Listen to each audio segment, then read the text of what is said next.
Welcome to Stab the Dragon Productions and American Catechism for episode number 48. Coming to you from Fort Worth, Texas on Sunday, January 18th of 2026, where it is currently 62 degrees, but it was 24 this morning.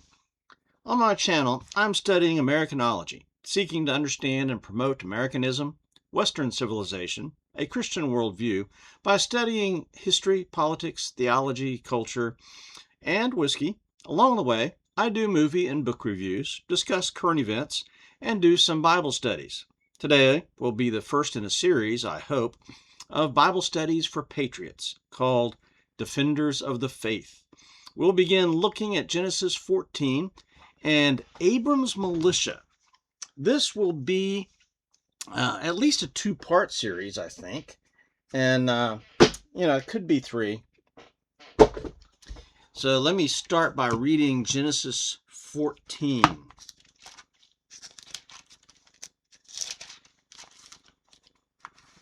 And it came to pass in the days of Amraphel, king of Shinar, Arioch, king of Elasar, Chedorlaomer, king of Elam, and Tidal, king of nations, that they made war with Bera, king of Sodom, Bersha, king of Gomorrah, Shenab, king of Admah. Some of these names are going to be hard. Admah, and Shemeber, king of Zeboim, and the king of Bela, that is Zoar. All these joined together in the valley of Siddim, that is the Salt Sea.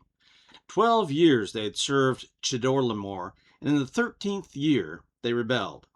In the 14th year, Chedorlaomer and the kings that were with him came and attacked the Rephaim in Ashtaroth Karnaim, the Zuzim in Ham, the Emim in Shaveh Kirashaim, and the Horites in their mountain of Seir, as far as El Paran, which is by the wilderness.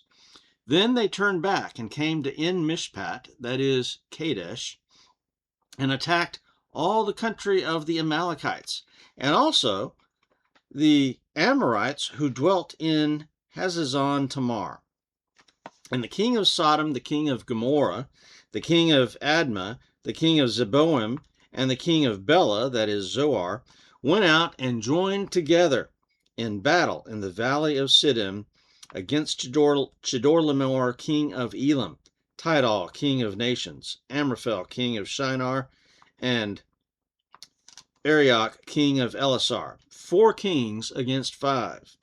Now, the valley of Siddim was full of asphalt pits, and the kings of Sodom and Gomorrah fled. Some fell there, and the remainder fled to the mountains. Then they took all the goods of Sodom and Gomorrah, and all their provisions, and went their way. They also took Lot, Abram's brother's son, who dwelt in Sodom, and the goods, and departed. Then one who had escaped came and told Abram the Hebrew, for he dwelt by the terebinth trees of Mamre the Amorite, brother of Eshcol, and brother of Aner, and they were allies with Abram. Now when Abram heard that his brother was taken captive, he armed his 318 trained servants, who were born in his own house, and went in pursuit as far as Dan. He divided his forces against them by night. He and his servants attacked and pursued them as far as Hobah, which is north of Damascus. So he brought back all the goods, and also brought back his brother Lot and his goods, as well as the women and the people. And the king of Sodom went out to meet him at the valley of Shaveh, that is the king's valley, after his return from the defeat of Chedorlaomer and the kings who were with him. Then Melchizedek, king of Salem, brought out bread and wine. He was the priest of God Most High, and he blessed him and said, Blessed be Abram of God Most High, possessor of heaven and earth, and blessed be God Most High, who has delivered your enemies into your hand. And he gave him a tithe of all. Now the king of Sodom said to Abram, Give me the persons and take the goods for yourself. But Abram said to the king of Sodom, I have raised my hand to the Lord God Most High, the possessor of heaven and earth, that I will take nothing from a thread to a sandal strap, and that I will not take anything that is yours, lest you should say, I have made Abram rich, except only what the young men have eaten, and the portion of the men who went with me, Aner, Eshcol, and Mamre. Let them take their portion. The world is a chaotic, sinful mess. Wars, riots, crime, and tyranny are everywhere, inflicting pain, death, and suffering. And with our technology of today, we're connected to that chaos 24/7 with our phones, laptops, computers, radios, TV, and print media. This sinful chaos is certainly not new, though our access to it is. From Cain killing Abel in Genesis chapter 4 on, we as a species have been somewhat violent. Righteous Abel was murdered for his righteousness by his own brother, and that made the headlines of the Eden Chronicle, the first newspaper, and it led the news update on WEDN radio. But despite all the violence, the suffering, and chaos, we who know Christ know that the Lord is on his throne. Our King Jesus reigns. He's always been in control, and he has a master plan that every chaotic event is playing into, all for God's glory. We who follow Jesus can look at the chaos around us and trust that God is here now, and we can act boldly in faith against the chaos for the sake of his kingdom. Especially true now for believers in, Minneapolis maybe, Iran, and there's a lot of believers in Iran. Today's study will begin to tell the story of how Abram dealt with the chaos of his day. And we'll find the gospel here, of course.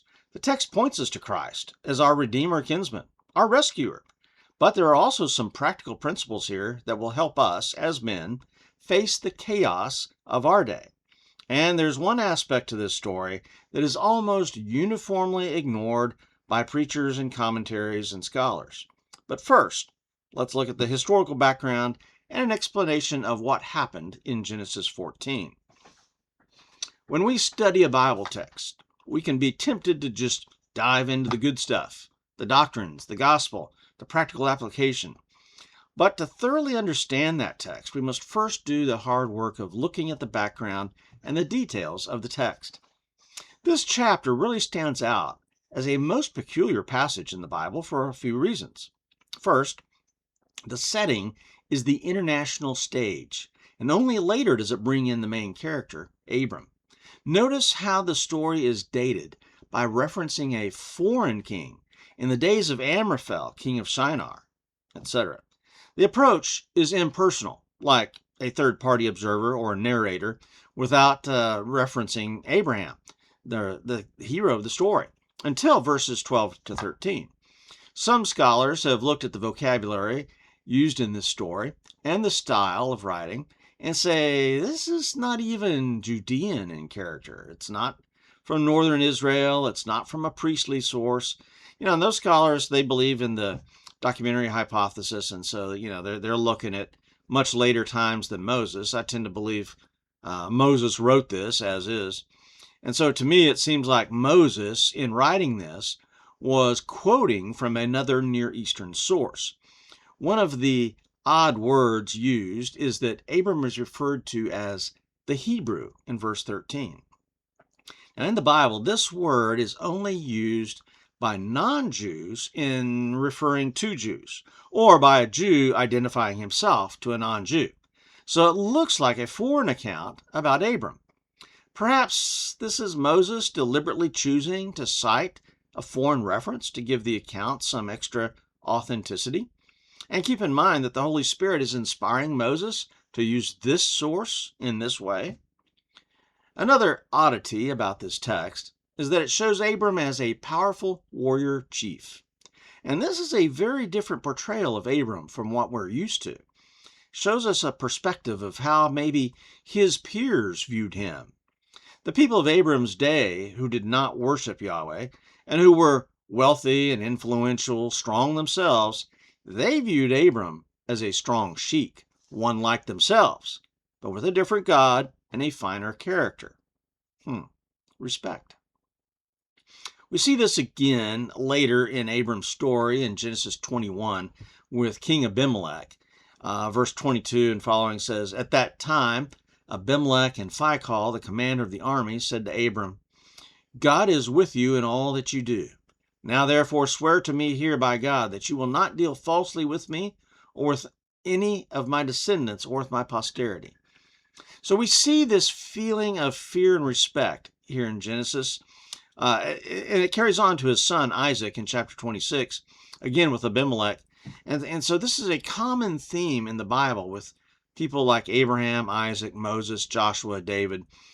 The men of God were known for being strong, and the worldly men feared and respected them.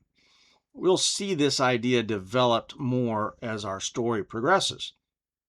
But the historical background and source of the text start us down this path. The names of the 9 kings, we do find some of the kings we find, but the 9 kings are not found elsewhere in the historical record, but we find them perhaps otherwise in the scriptures. We have no outside corroboration of these kings, but the names are generally similar to other names that we do find in the historical record. So they look like they're historically accurate for the times, and they come across as real people, not fictional characters. It's the place names also seem to have a real historical basis, and some of these are found outside the Bible in the historical record, and some are not, but they are included elsewhere in the Bible as well. The 4 kings of the East all come from places known to history. The 5 cities of the plain are not known, but are found elsewhere in the Genesis account. So the geographical features like the tar pits and bitumen pits, that's a real thing as well. So there's plenty of evidence in this text that this is based in real history.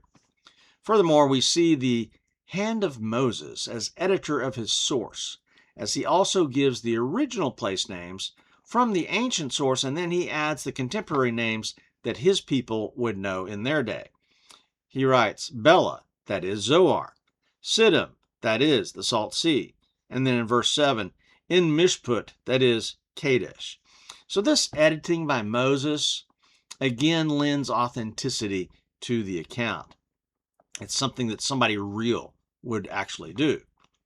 And the final peculiarity of this text, in this international curiosity, is the mysterious Melchizedek, priest king of Salem, or Jerusalem, who's introduced as providing a feast for Abram and his party. Now, while there's no direct historical link to this person, there is certainly with his city, Salem, Jerusalem. The mysterious nature here lends itself to looking at Melchizedek at least as a type of Christ, and some would even say this could be the pre-incarnate Christ or a Christophany, perhaps. All right, so there's a little bit of the background, so let's look at an application. When your life is over, or even if you move on from your present job, your school, your church, neighborhood, or town, how will people, lost people, the world, remember you? What will they write about you in their memories, in their hearts? Now, not all of us, by far most of us, will not be great men of wealth and power, but every one of us has some kind of impact on those around us. What will that impact be? Abram was a great man of his day, a wealthy man whom kings knew. He impacted his world enough so that some historian somewhere recorded for the record and reported for the Mesopotamian times that this account of a rich pastoral sheik named Abram. Now, if we live faithfully unto Christ, if we live our lives full of excellence, strength, integrity, and attribute our success to God alone, maybe somebody will point to us when we're gone and say, there was so-and-so, a friend of God and a mighty man or woman. History and geography are useful tools for God's glory, and so can your story be because you are located in a place and time of God's choosing. Now, for the past several years, I've heard several atheists, secular historians, and commentators observe the increasingly chaotic world and express regret that we're living in a post-Christian world. Some have said that while they themselves are not Christians, they much prefer the old order of Christian society to the new order that is increasingly Islamic in Europe. There's a book here, Callan Brown's 2009 book, The Death of Christian Britain, where, he's not really writing from a position of faith, but he's describing how Christianity in Britain has faded and what the price of that is. And in an interview with the LBC, Leading Britain's Conversation podcast in London, famed atheist Richard Dawkins offered two startling admissions. First, that he mourned the loss of much of what reflects the Christian faith in the world. And second, that he would consider himself a cultural Christian. He stated, "I do think we are culturally a Christian country. I call myself a cultural Christian. I'm not a believer, but there is a distinction between being a believing Christian and a cultural Christian. I love hymns and Christmas carols, and I sort of feel at home in the Christian ethos. And I feel that we are a Christian country in that sense. I would not be happy if, for example, we lost all our cathedrals and our beautiful parish churches." Dawkins even added that if he had to choose between Christianity and Islam, he would choose Christianity every single time. "It seems to me to be a fundamentally decent religion in a way that I think Islam is not," he said. Now, like this outsider story about Abram, the secularists are recognizing now that there is something good about the power and purity of Christianity, the descendants of Abram. And we're missing that in our day. Hopefully, this study in Genesis 14 will be continued, and there's way too much here for just one session. So for now, this is Stab the Dragon for American Catechism. In hoc signo vinces. Out here.